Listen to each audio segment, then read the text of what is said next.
Legs crossed, back straight, eyes closed. Breathing in through our noses and out through our mouths.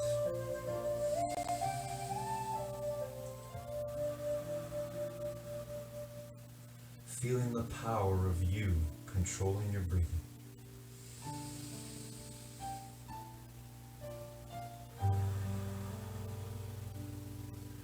Knowing, remembering, it's the same power we use to control our thinking.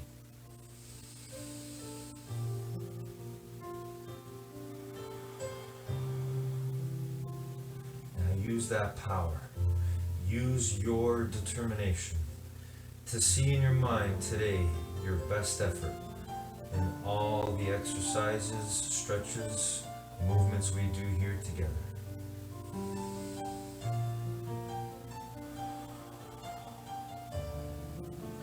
See it in your mind right now. See yourself doing the best you can, giving the best effort you've ever done for anything.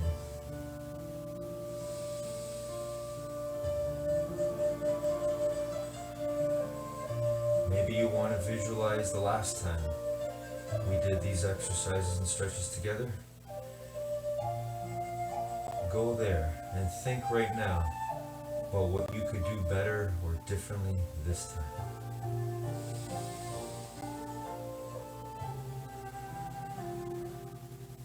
It's the same process we use to grow our minds and grow the strength and health of our bodies and energy.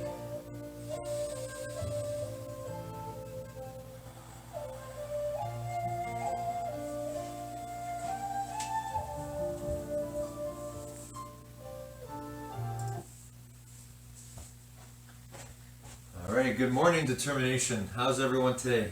Another day in the gym of life. Wherever you are, if you're at home, outdoors, indoors, let's go. Let's make this the best gym period ever. Here we go. Alright, when I say go, we're going to start jogging on the spot. But for now, if you would like, just to slowly warm up, you can walk on the spot or walk side to side. Okay, so walking on the spot first or side to side, wherever you are. When I say go, we'll start jogging. Ready, and go.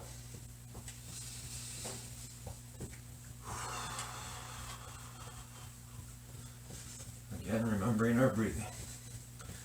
Always controlling our breathing as best we can.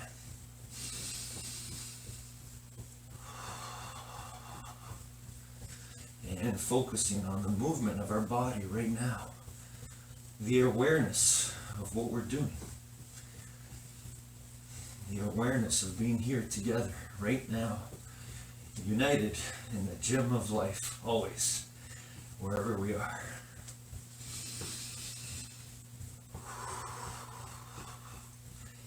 Keep going, everyone, keep going. A few more seconds to warm up our bodies.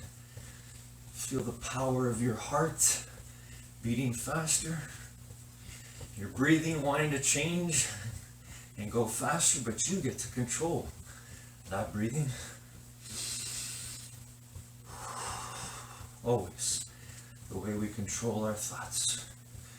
And stop. All right, everyone, walking. Just going to walk side to side here. You can do the same. Remember to always move safely within the space that you have. Continue to take deep breaths in through your nose and out through your mouth.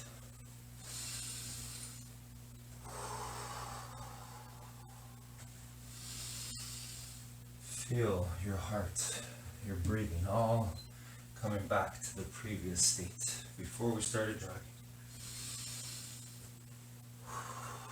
Alright, everyone, and let's start doing our stretches. Let's do shoulder rolls first. Here we go. Roll the shoulders forward 10 times. Big shoulder rolls all the way up to your ears as much as possible and all the way around.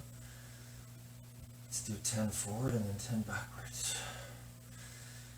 Feeling that tension and then that release as we come around.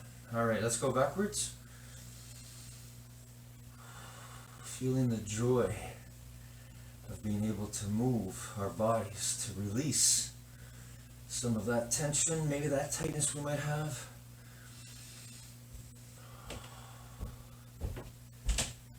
So important that we work on our bodies and our minds every day. As we work on one, we work on the other. All right, arm circles forward, everyone. 10 forward. Here we go. Slowly, all the way up and around. Excellent.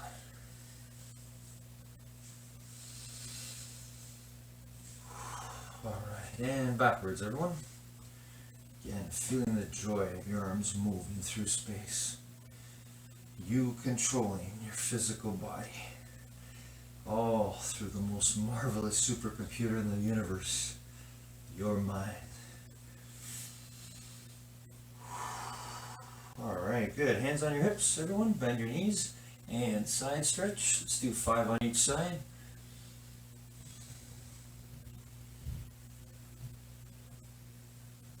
All right, excellent. Okay, let's twist our bodies now. Twist.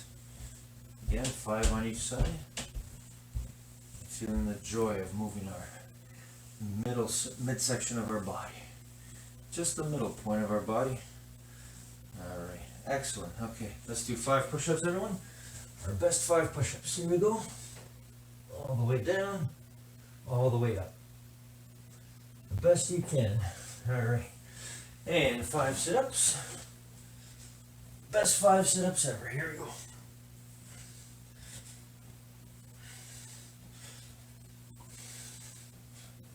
Alright, and stand up, everyone. Let's do 5 squats. Here we go. All the way down, all the way up. Down. Looking straight ahead. Feet flat on the floor. Excellent. Let's do 6 lunges, 3 on each side. Alternating legs. Arms out. Back straight. Good. Alright. 10-second plank, belly's knees off the ground. Hold it there for 10.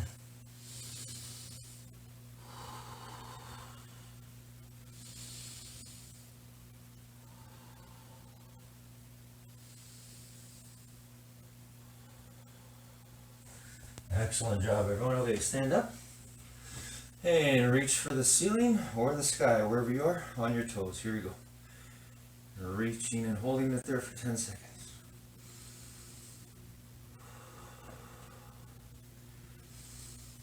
Again, feeling your body, every part of it working to achieve the goal of holding this for 10 seconds.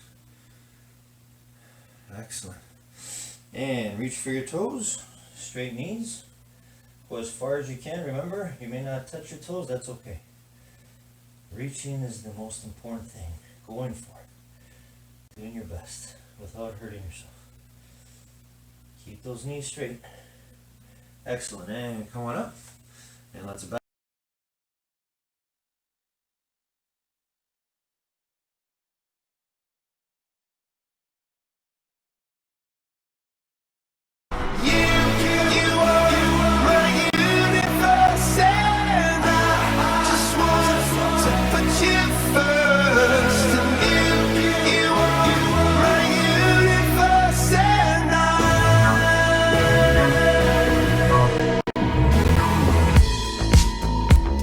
In the night I lie and look up at you. When the morning comes I watch you rise. There's a paradise they couldn't capture. That bright infinity inside your eyes. 매일 밤 내게 날아가 꿈이란 것도 잊은 채 나 웃으며 너를 만나 Never ending forever baby.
girl. 내 우주에 넌 다른 세상을 만들어주는 girl. 너는 내 별이자 나의 호주니까 지금 이 시련도 결국엔 잠시니까 너는 언제까지나 지금처럼 밝게만 빛나줘.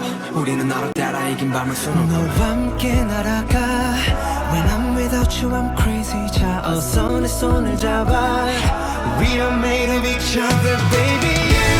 You are my universe and I just want to put you first.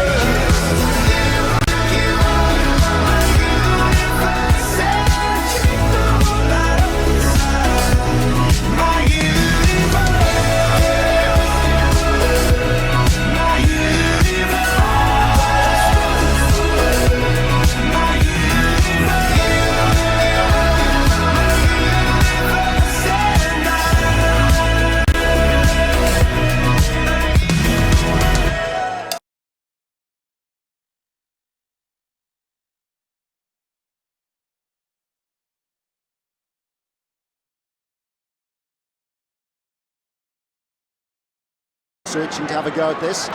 It's Messi! He's got another! Fantastic!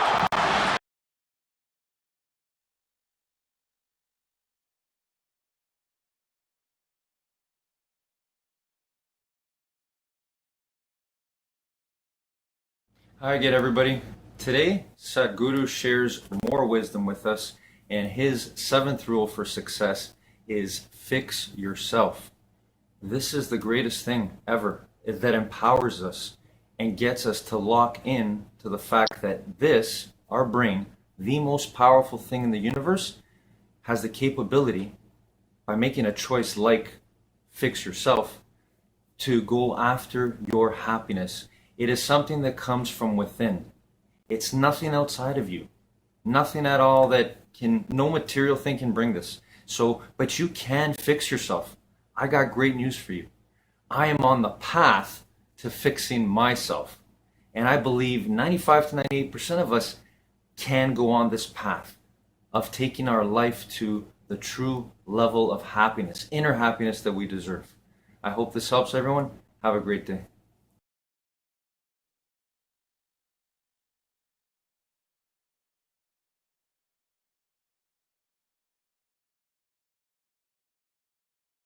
We live in a chaotic, complex world, and I like to dumb things down as much as possible because we can't get things done unless it's simple. So every time an opportunity comes up in my family or in my business, I'm like, is this gonna simplify my life or is this gonna complicate my life? And it's a daily debate. More than 95% of what you do and what I do on a daily basis is unconscious. We don't add conscious thought to it, we just do it. And so probability forces you and me to add consciousness to our decisions. And so probability means if you do something in business, is this going to increase the probability that you hit the stated objective? If you do something in your personal life, is this going to increase the probability of you hitting the stated objective? And people don't think like that. Everything that we do as business people, we should strive to do things as simple as possible that increase the probability that we have the stated outcome. Now, the stated outcome for me and for people watching here would be to create wealth and use high probability decision making to do that. But oftentimes people use low probability. So this is just an interesting thing. Money Revealed is an exclusive video series where self-made millionaires share their secrets on how they got rich. In this video, you'll learn how to optimize your environment, make good investing decisions, and instill habits for massive success. These are the lessons that they don't teach you in school about making money, and we've partnered with the series creator Jeff Hayes to bring it to you on my YouTube channel. Enjoy. Next up, we have a phenomenal entrepreneur, a terrific investor, spent a lot of time on Wall Street, and also a dear personal friend of mine, Rick Sapio.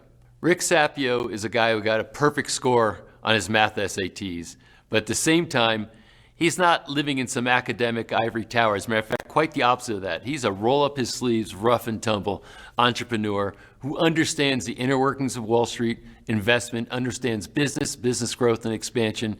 He's got business principles that have had massive impact on me, and now I get to share him with you. So enjoy this interview with Rick Sapio. Rick, thanks for taking the time to sit and have this conversation. You're welcome. So let's talk about your story, because I think that really helped to form a lot of your activities today and kind of your outcomes. So talk about your background. Yeah, a lot of this that I'm going to talk about is relatively recent. I would say the last 15 years-ish of my 56 years on the planet. And I have come to realize that if somebody watching this has not done the work to link what they've become as an adult to what happened to them in childhood, if they haven't done that work and, dug really deep on it, I think that they're not going to have as fulfilling of a life. And it took a lot of deep work for me to understand what motivates me. And I didn't appreciate just how screwed up my childhood was. So my mother, Marie, she wanted a big family, and she's from Hoboken, New Jersey, Italian. And I ended up being the 7th of 10 kids. So she had 10 babies. And it's interesting, in February of 1963, right when she found out that she was pregnant with me, her 7th child, at the exact same time she found out that my 4-year-old brother was given 6 months to live. So he had a rare form of cancer, which, by the way, was curable 2 years later. It's called Will's tumor. But the whole time she carried me, she was going back and forth to chemotherapy and crying. Now, think about a 4-year-old in your home. He was the king of the house. He was the light of her life. He was everything. And I have a 4-year-old at home right now, and I know what that's like. Just imagine that. And once she had that diagnosis of Frankie, her life changed. Her future was all nervous breakdowns and in and out of mental institutions. And I don't believe in my life I had a sane conversation with my mother because of this. It was horrible. I didn't realize how difficult knowing that you're going to lose your child could be. But it got really bad. When I was born in October 1963, my brother died 11 days later in the same hospital. And so my mother linked me coming into the world with his death. And my childhood was not pretty. I had all kinds of, I was a cesarean birth, and I've learned that there could be some issues with cesarean birth. I had really severe allergies. I had OCD. I was sick a lot. And I drove my mother nuts, absolutely nuts. And I had a psychotherapist tell me, did something happen in your childhood to make you so driven that you have to prove yourself all the time? I'm like, no, I told this part of the story. And then it occurred to me that whenever I was bad, my mother would scream at me and say, why did God take Frankie and not you? And I called my older sister when I had this revelation. I go, Debbie, did you ever hear mommy say that to me? And she goes, all the time. I had suppressed that, like completely suppressed it. But my response was some version of, I'm worth it. I'll prove it to you. You know what I mean? So I had this drive that was so unknown to me from childhood. So fast forward a little bit. When I was 11, my dad comes home from work one day. He had been having backaches. And we didn't have a lot of money. He was in the car business, and he's raising all these kids. And he comes home and he says, I've got some news, really bad news. And he was crying. And he said, I've got cancer. And in the first visit to the doctor, they said it's in your lungs, your kidneys, your bones, and your brain. They gave him 6 weeks to live, first visit. And I had an aunt who was into natural cures and stuff, and she got radical. She completely changed the food in the house. And long story short, he ended up living 2.5 years. And in those 2.5 years, he basically set us up for life. And so you have to think about it. We're in North Jersey, right outside New York City. It's the 70s. He died in 1977. We really had no parents after that because my mother was in no shape to raise us. And all of us are married. Over 250 years of marriage, no divorces. Between all the siblings. Isn't that crazy? Yeah. And I think there's, like I said, 44 nieces and nephews. I have 44 nieces and nephews when you count the grandnieces. But my point is, that when he was dying, I just became a sponge for everything he believed in and what he taught. I went to church every Sunday and prayed a lot. But I'll never forget, after he died, there was a service. And the priest said, it was a big service because we were like a very known family with all the kids. And the priest said, in life, I'm in the audience, and he said, let me tell you a story. And he said, my hope is that one of you here hears what I'm about to say. And I'm like, for some reason, I got this zing, almost like a spiritual zing. I said, he's talking to me. And it was a massive crowd. There was And you're probably 13 or so? It was right after he died. I was 13. Mm-hmm. And he goes, in life, you could choose to be the horse or the rider of the horse. But whatever you choose, life becomes the other thing. He said, you can choose to become the horse, life becomes the rider, and life will take you wherever it wants you to go. I'm like, that's pretty cool. He said, or you could choose to become the rider, and life becomes the horse, and you could take it wherever you want it to go. And I remember at 13 saying, I'm getting on that horsey. Mm-hmm. And it was just an awesome experience that despite the fact that we had no money, despite the fact that I had no parents, I had a mom, but there was no relationship really. I just realized at that point, like I could go with my friends who were doing bad things, or I could go this way. And it was around that time that, as luck would have it, I got my first mentor. His name is James O'Donnell. And he's recently passed, but he heard that I was good at math. Now, I'm really young. I was in like 5th grade at the time. So when my dad got sick, I think it was at the beginning of my 5th grade. And when he died, I was in 7th grade. It was at the end of my 7th grade. Anyway, long story short, I had never been exposed to money or entrepreneurism or any of that. And James O'Donnell took me out to lunch one day and he said, I heard you're good at math. I said, okay. He said, if you get an engineering degree like I did, it will train your brain to think. And it will help you in business. You could be a doctor, a lawyer, a business person. You could work on Wall Street. You could do whatever you want, but get an engineering degree. And this is really funny as a young guy. Anytime somebody asked me after that, what are you going to do with your life? I would say, I don't know, but I'm going to get an engineering degree because I could become a doctor, a lawyer. I could work on Wall Street. I could do whatever I want because it'll train my brain. I literally repeated that.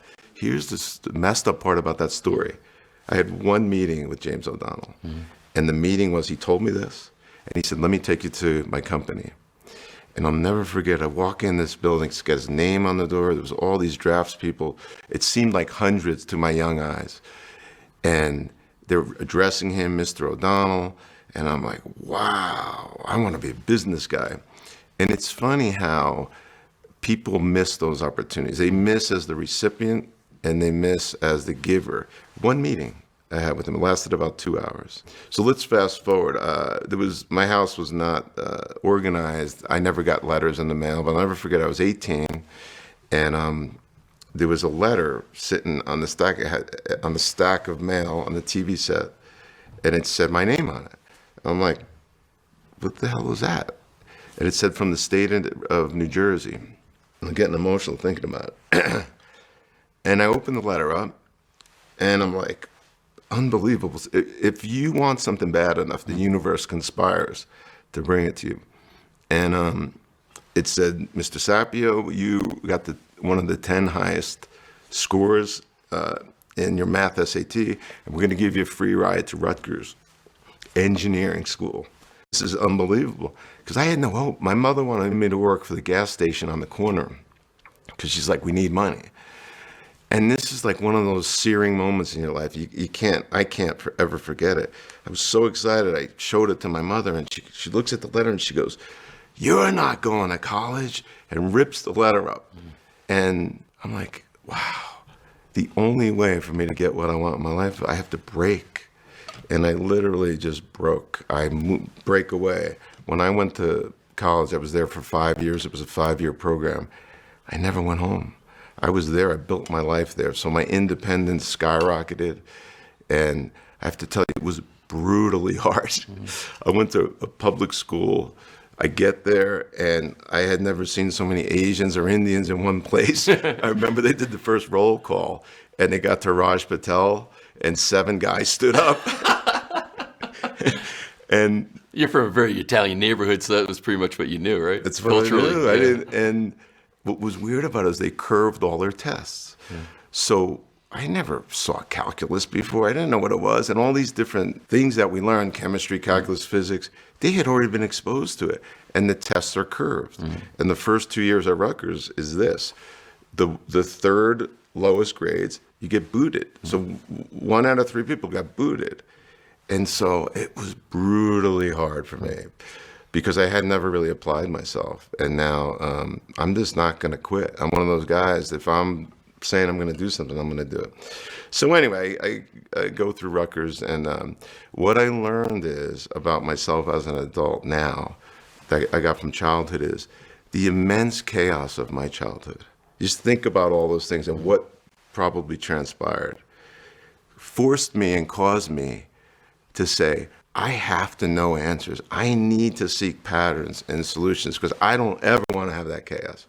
So my entire adult life has been all about creating simple systems to live a fulfilling life and to have success. And a lot of those systems have come out in terms of modules and formulas and ways of doing things and things we've trademarked, things like the catalyzing statement. But all the 48 modules that became Business Finishing School was all a way to say, listen, if you want an easier way to live your life, Rick, and people that are learning this stuff, there's very easy formulas to live by it. For example, my wife.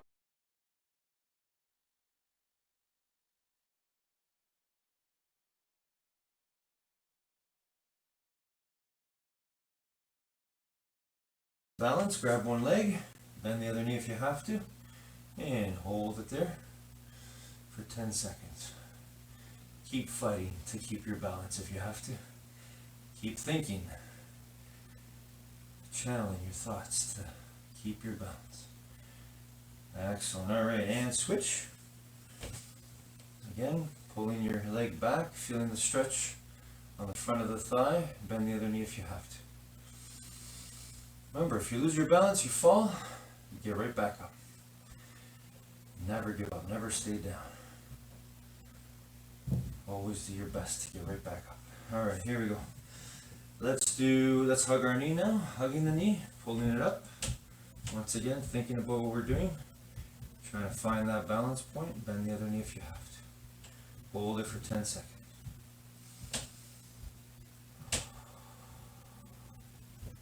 And switch, the other one, slowly coming up. Again, find that balance. Feel your body working to find that balance. Alright, excellent. Holding it for 10. Okay, and good.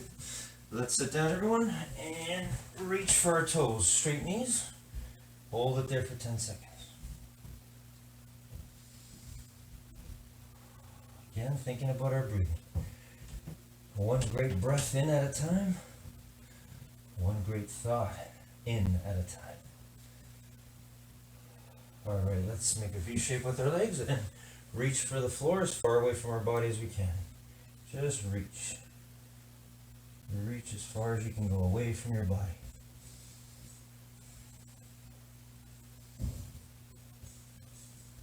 And reach for one side, hold it for 10 seconds.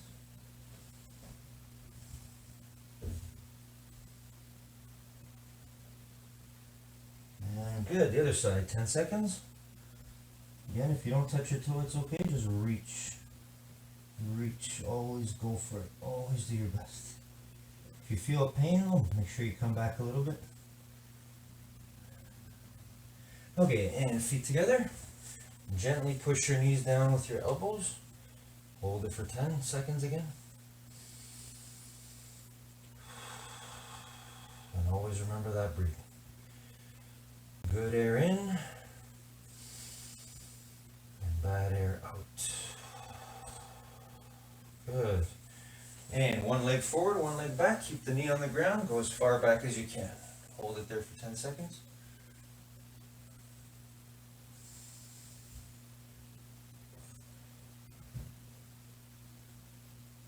Alright, and switch to the other side.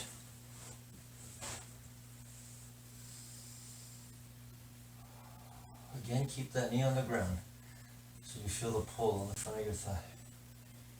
Doesn't matter if you're not all the way back with your back, it's okay. Alright, good. And roll onto your belly. Push the floor and look up at the ceiling. Cobra stretch. Here we go. Hold it for 10 seconds.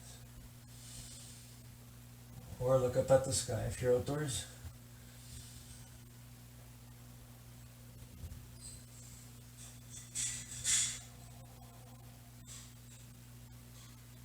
Alright, and legs crossed again, everyone. Back straight. Eyes closed. Breathing in through your nose and out through your mouth. And now, using our powerful imagination to see what we will do when that music goes on. I'm going to play some of my favorite songs today. For each song, I'm going to hold an exercise position. For me today, I'm going to visualize and see in my mind holding the lunge position for each leg for the duration of the first song.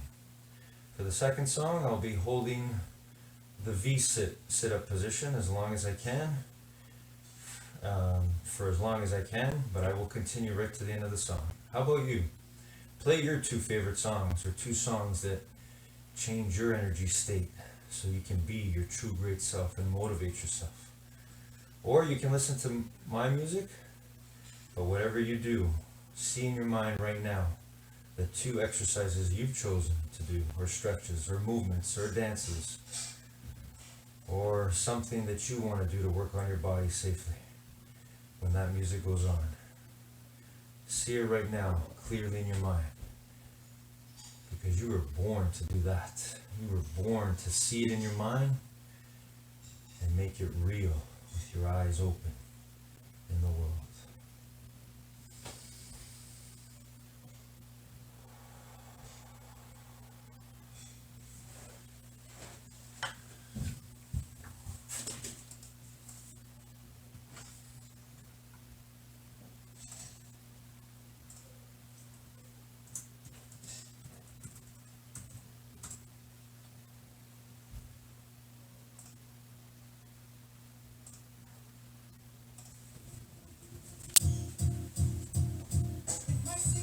Alright, here we go, determination, here we go.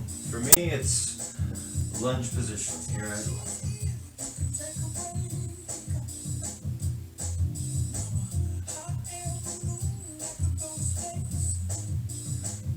Try to keep my back straight, keep that knee off the ground. If you're doing the same, again, do your best. Hold it there as long as you can. I'm going to try to hold this leg for half the song and then hold the other side for half the song. And if you want, yeah, clap along if you feel like happiness is the truth, as Pharrell sings over here right now. I think happiness is the truth. We were born to be happy, all of us, no matter what. For me, there's no greater happiness than working on my mind and body all the time, wherever I go in the gym of life. And I hope the same for you. But remember, you were born to be happy, to be free, to be peaceful, kind, and loving, always. I'm happy right now. I hope you're happy right now. Because if you can be happy now, you can be happy forever. Wherever you are, no matter what. Alright. Let's do the other leg. Shake it out a little bit. Alright, here we go.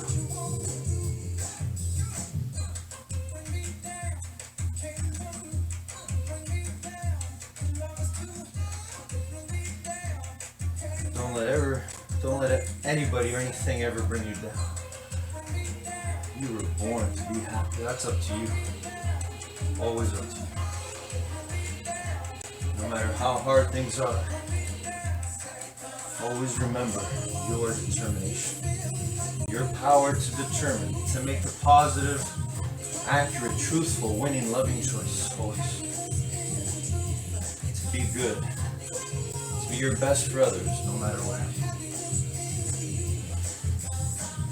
Even when things are uncomfortable, like right now, this is getting uncomfortable for me. but I get to keep going. I get to keep using my determination. Because I'm happy, I love it. And I want happiness for you and everyone, the whole universe.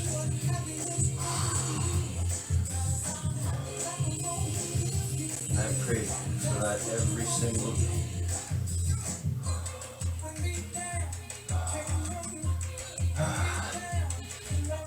Whew. Song's not over. I gotta keep going. Let's do the other leg. Let's do the other one. Yeah. Let's clap along, yeah. Happiness is the truth for sure. Here we go. And switch the other leg. There we go. Find that balance. Let's go, everyone. Clap along wherever you are. Happiness is the truth. Let's go. Thank you, Pharrell.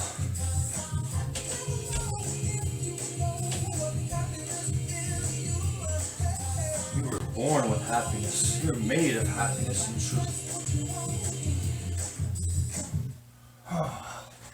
All right, I'm proud of your effort, wherever you are. Let's go. Kira and Zach are collaborating.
to Rakitic. Rakitic tees it up. Suarez plays it down. Messi! Look at that line.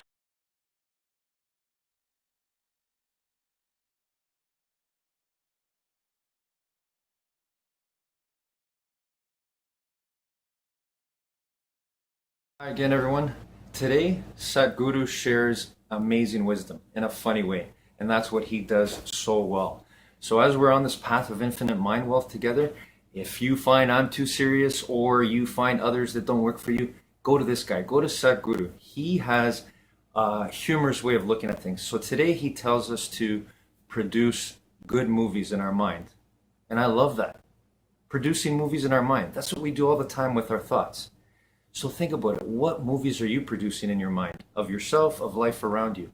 99% of the time, the thing that holds us back is these movies, these horror movies, as Sadhguru says, these fear-based horror movies that 99% of the time are not happening. So start producing good movies in your mind. Produce a movie where you're the hero of your story and there's a happy ending. Visualize that. So again, that will make it a lot more fun as opposed to serious. Have a great day, everybody.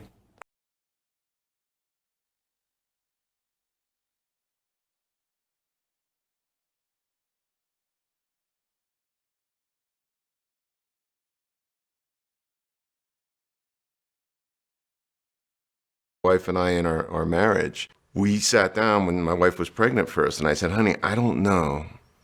Well, I'm going to share a simple one. That's where I'm going. I said, honey, I don't know if I'm going to live past 50 because my dad died at 50. And she's like, okay, well, you're 45. And I said, if we have kids, I want to do for them what my dad did for me. And we created this thing called a family placemat. And on that family placemat is 35 pods of information. It includes our family values. It includes our family rules. It includes what we talk about at family meetings. It includes what my wife and I talk about when we have meetings. It says on there that we're going to have date night every Monday night at 7:30. It has our wedding vows on there. It has our family crest and what it means. It has Ben Franklin's 13 virtues. It's been on our dinner table since the day my son was born. And he has seen it, and have all 4 of our kids have memorized this thing. And it's basically, if something happens to me or mom, here's what we stand for. To me, that's incredibly simplifying, and our kids are thriving.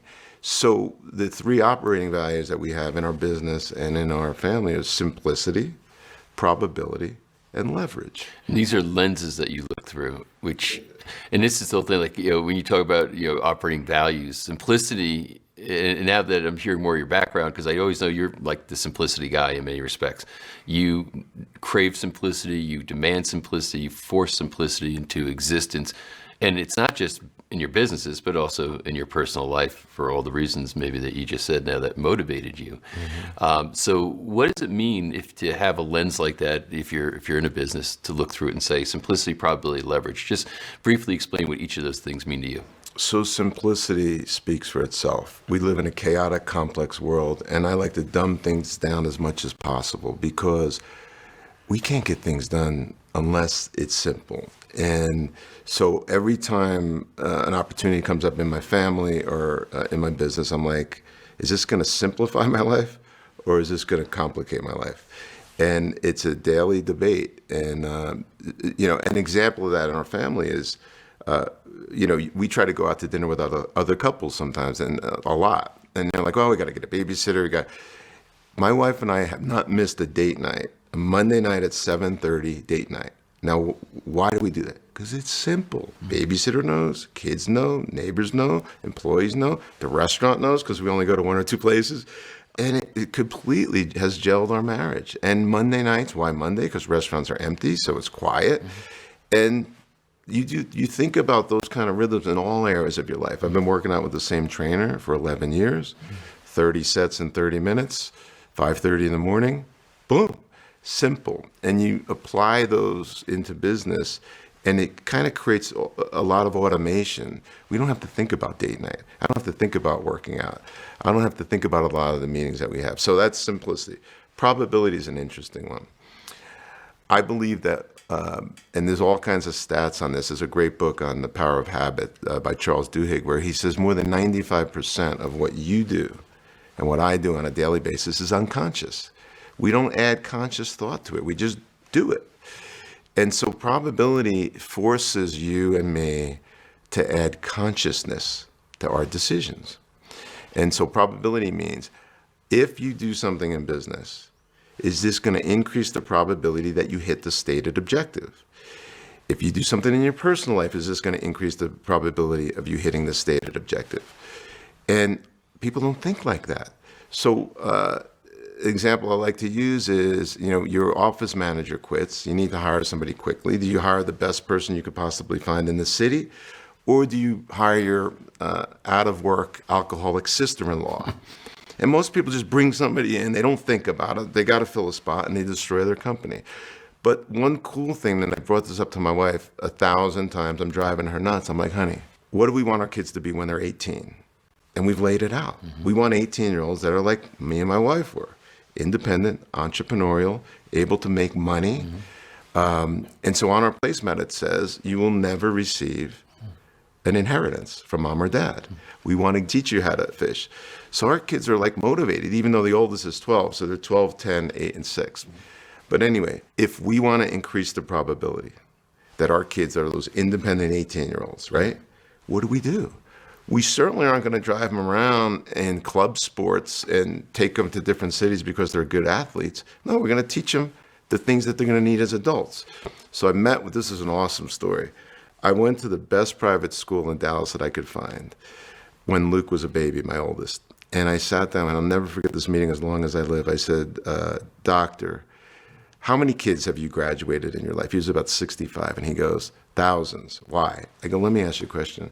The best kids that you have ever had, can you think of a few? He goes, yeah. I said, what did their parents do? And he said, no one ever asked me. That's a great question. And he goes, I have the answer for you. Here's what you do. No TV in the house, no cell phones. Make sure they learn how to play the piano. They have to learn discipline, so put them in martial arts and wrestling. Get a chess coach because it'll train their brain. And have dinner every night as a family. Those were some. There was more, but so I went home. I'm like, honey. And she's like, you're crazy. So here I am looking at you 12 years later. My son is a concert pianist. He's testing for his black belt in karate. He's thriving in school. He also is an incredible rated chess player. And what we realized from all that stuff is, you could read about this in deep work, that what we're actually teaching our kids to do is focus. When you put devices in people's hands and you drive them all over the place, mom has to get on a plane because there's a soccer tournament in New York. The other one has a soccer tournament in California. The family's split apart. We have family dinner every night. I said all that to say, we make decisions consciously to increase the probability of that outcome that we want. So all of us have that. So that's probability. But from the business side, is that just a question? Like you say, okay, I want to create wealth in my life because that's the theme here, right? Would you look at any decision you're making and say, okay, does this increase or decrease the probability that I can create the wealth I want to create? Is it that simple? So I love the way you said it. Here's the bottom line. Everything that we do as business people, we should strive to do things as simple as possible that increase the probability that we have the stated outcome. Now, the stated outcome for me and for people watching here would be to create wealth and use high probability decision making to do that. But oftentimes people use low probability. So this is just an interesting thing. We hear it our whole life. Buy low, sell high. But when people buy homes, they look at neighborhoods after they've appreciated. They buy Apple after it's appreciated. They get excited about tulips in Holland after they've appreciated. The name of the game is buy low and sell high. Completely highly probable. It's highly probable, but it's completely against human nature. After the market crashed in 2008, it was devastatingly low. What were individual investors doing? They were running. What was Warren Buffett doing? He was running, except he was running in a different direction. He was buying as much as he could at the bottom. He knows that good markets follow bad markets. And he's just trained himself to, when there's blood in the streets, that's when you buy. So that's a highly probable decision. When you buy a company at a low, whether it's a stock or I don't care what you do for a living, or you buy into a neighborhood at a low, you know that highs follow lows, right? But it's so hard to do. I think about the banking industry, and I'll never forget this story. I don't want to say his last name, but I had a banker in Dallas, Texas. And they were loaning money with 10% down to buy buildings. So 10% down, you buy a $50 million building, you put $5 million down, and they loan you $45 million. Fine. Doing those loans all day long. After the market crashes, he says to me, I wouldn't do a loan on that same building for half the price because a client came in to do that. So they just loaned money at $50 million, but they wouldn't loan money at a valuation of $25 million with 50% down. Like, why wouldn't you do that? He says, because we're a banker. We follow the herd. We're bankers. We follow the herd. It's just, and I think bankers kind of train us to think to take risk at highs. You follow my logic here? If I was a banker and I'm not, I would wait for lows and do loans. Any entrepreneur aggressive enough to put a lot of money down on a commercial building at the market low, I'm in. I want somebody like that. I want somebody who's smart enough and makes decisions in a highly probable way. So, Hey, you look at this stuff, I think.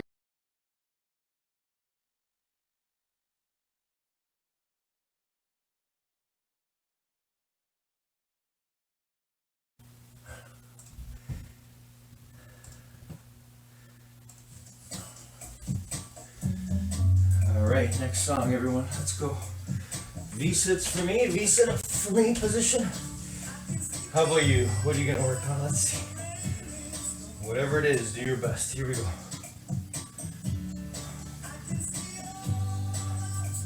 If you want to try what I'm doing, go for it. Let's go, everyone, together.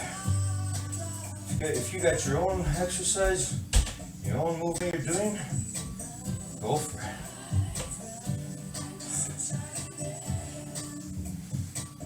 It is a bright, sunshiny day where I am, right here, right now, doing this video for you, for all of us, for myself. I hope the same for you. But more importantly, I hope that it's bright, clear, and sunny, always in your mind, right now, wherever you are. Because that's always up to us.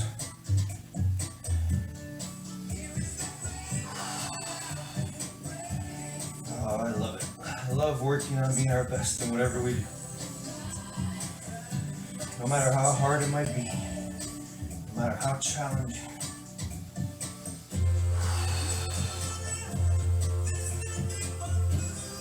There should always be nothing but blue sky of thoughts in our mind. Clearness, clarity.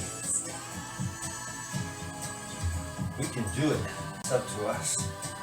We were born to do it. To let those dark clouds pass, those thoughts, those negative thoughts, and remember the truth of what we are, who we are.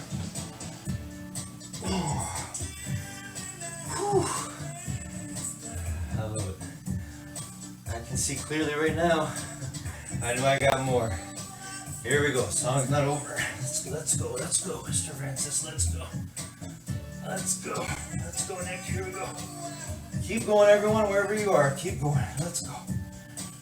This is the best effort ever we're giving, right? The best effort, no matter what. The way we do this is the way we'll do everything. We fall, we get right back up. Still not over. Song's not over. Let's go. Keep going.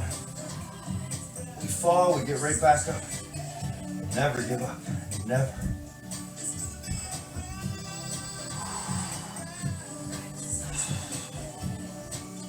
Never give up until it's a bright, sunshiny day in your mind, and we've done the best to help with other people with their mind. It's possible. All through your determination. Let's go, everybody. Oh, great effort.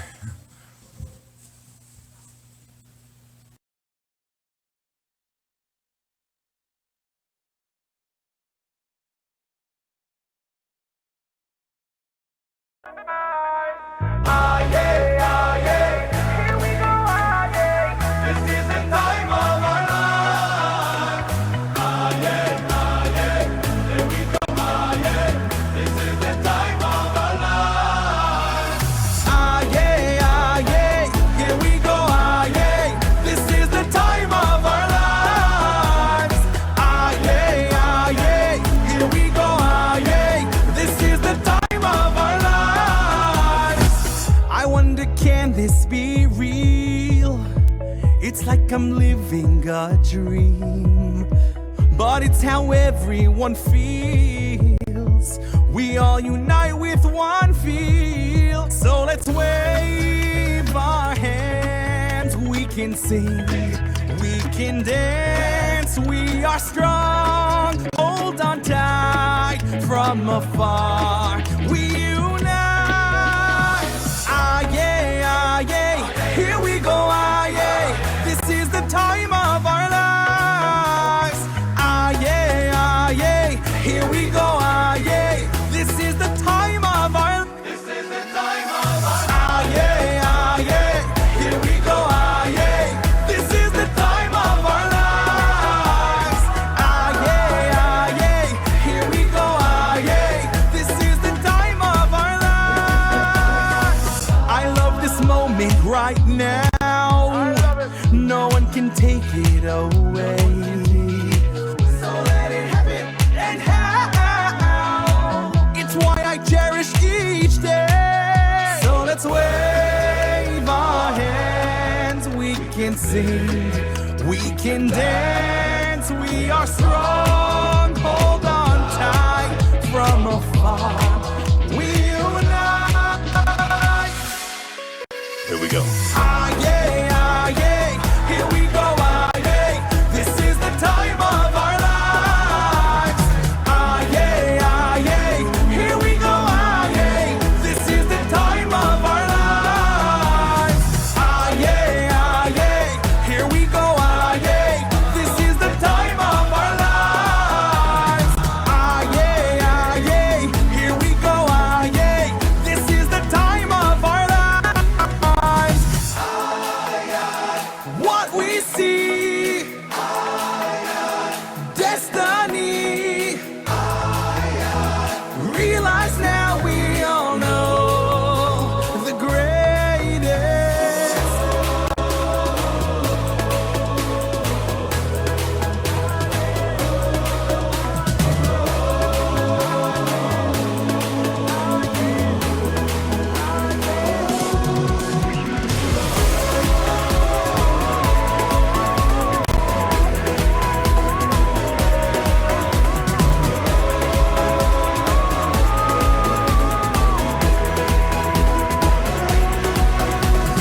Ah yeah, ah yeah, here we go, ah yeah. This is the time of our lives. Ah yeah, here we go, ah yeah. This is the time of our.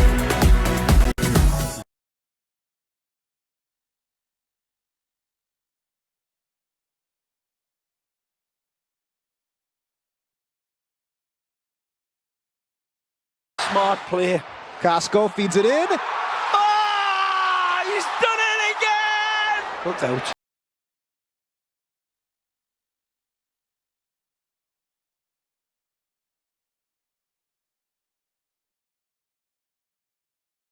Hi again, everyone.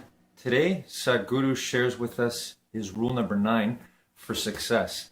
And it's a huge one, I think, especially in light of today's world and especially in light of all the mind health challenges, anxieties, depressions, things that are rooted to our thoughts. So this is what he says to us. He says, don't set incentives for sickness. So what that means is you are the creator and the controller of your mind, your thoughts. So you are the one that decides what is going to hold you back. So an example is things like the weather. We often say, oh, today the weather's not sunny and not exactly the way I want it. So immediately we start to put ourselves in a state where we're allowing the weather to control us. It's the same with our health, especially our mind health. If we stay in that negative state, we are perpetuating the feelings that come with it. Hope this helps, everyone. Have a great day.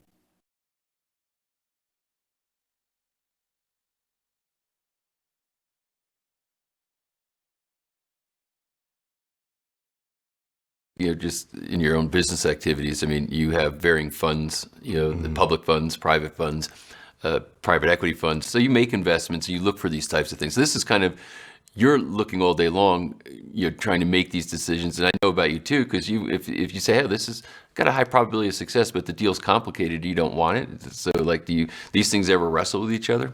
Yeah, unfortunately today, and you see, we all see it, it used to be when I was a turnaround guy in my 20s, you take over a company, you make quick decisions, you could turn a business around quickly.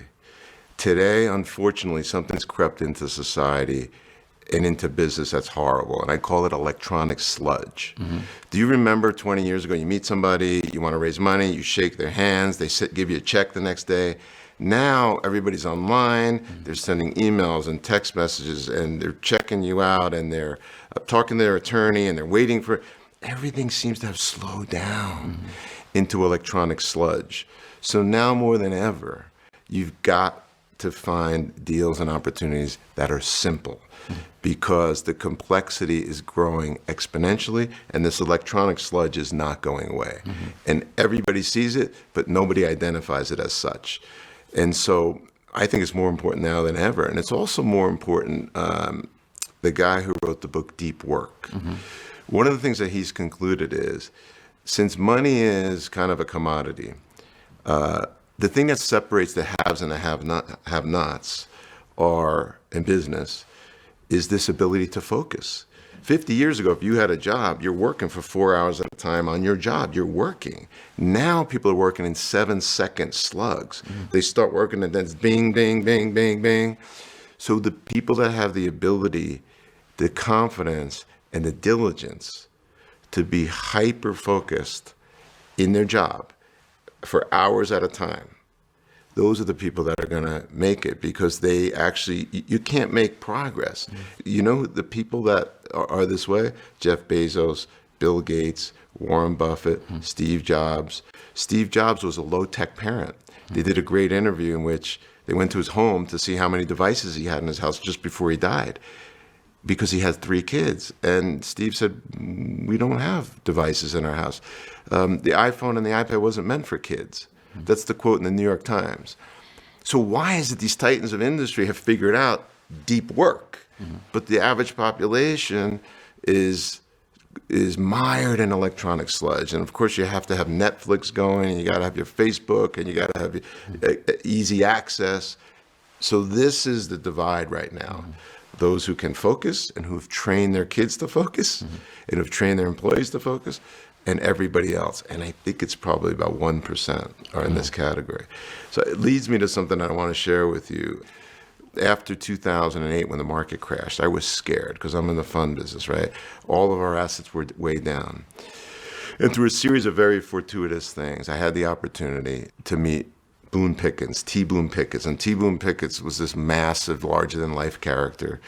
He's a billionaire, unbelievably well-known. When I went to his house, he had pictures all over his house of like every famous person you could possibly meet, including every president. And at one of our meetings, I'll never forget, it was 2007, he gets this call, and he's kind of yelling at the guy. And it was a long call, and he kept calling him W. And he hangs up the phone, and I'm like, who are you talking to? He goes, it was President Bush. He needed some advice. He's yelling at the guy.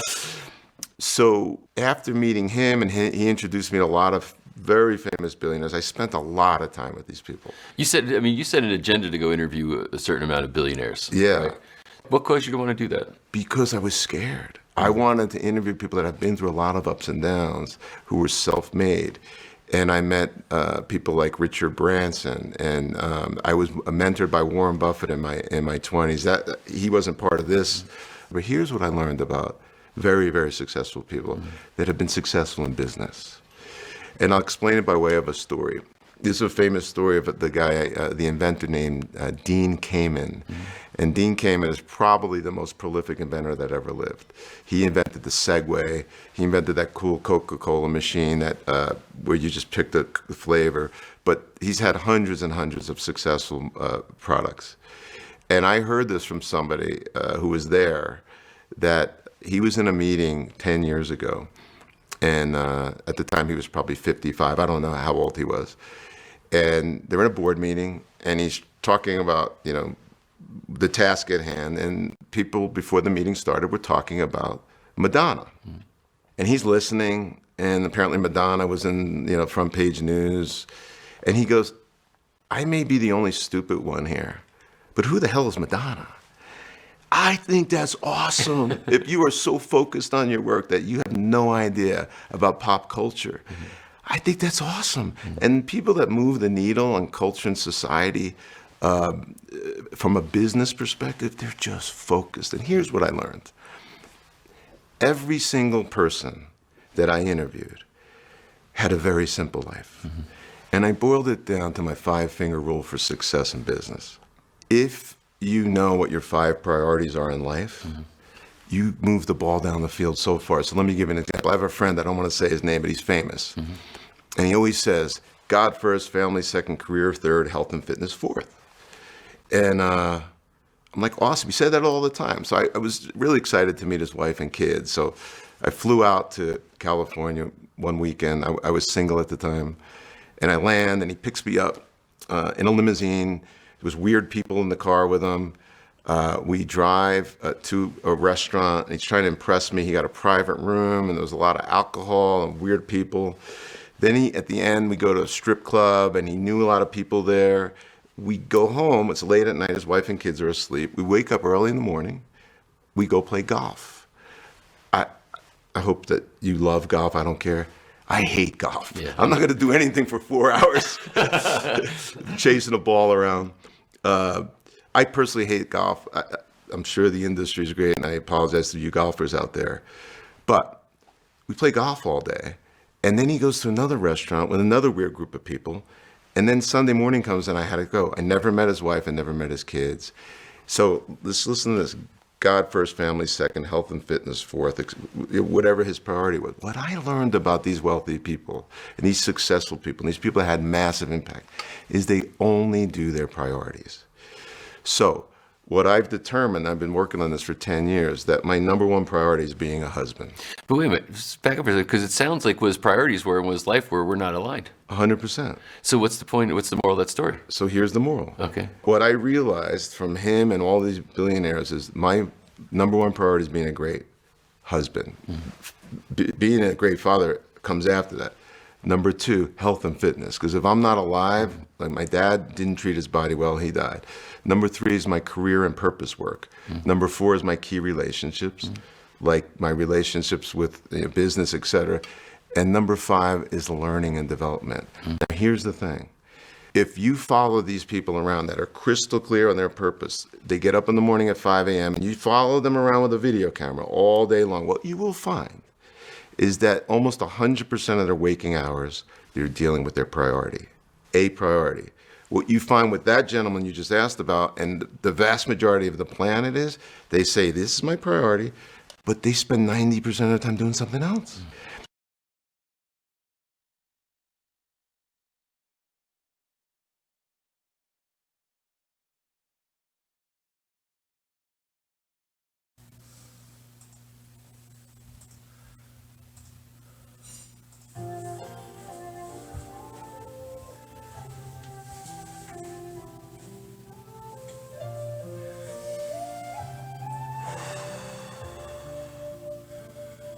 And here we are again. Legs crossed, back straight, eyes closed, deep breaths in through our noses and out through our mouths. The way we began.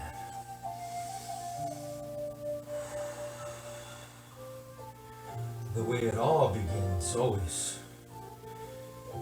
Always with our thoughts. Our powerful minds, which are always subject to our control, no matter how hard it's been to control them. We know the truth, don't we? We saw it today in our effort. We see it every day in life, in the gym of life.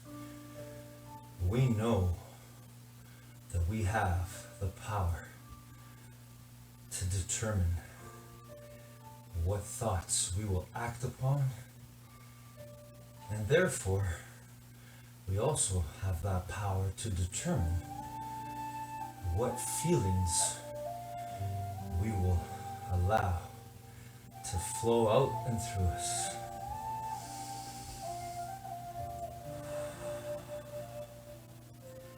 Because our feelings are ultimately connected to our thinking.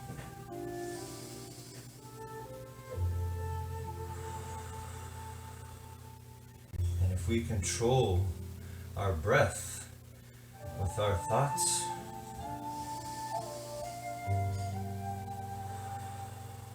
we can always control our thoughts and therefore our feelings.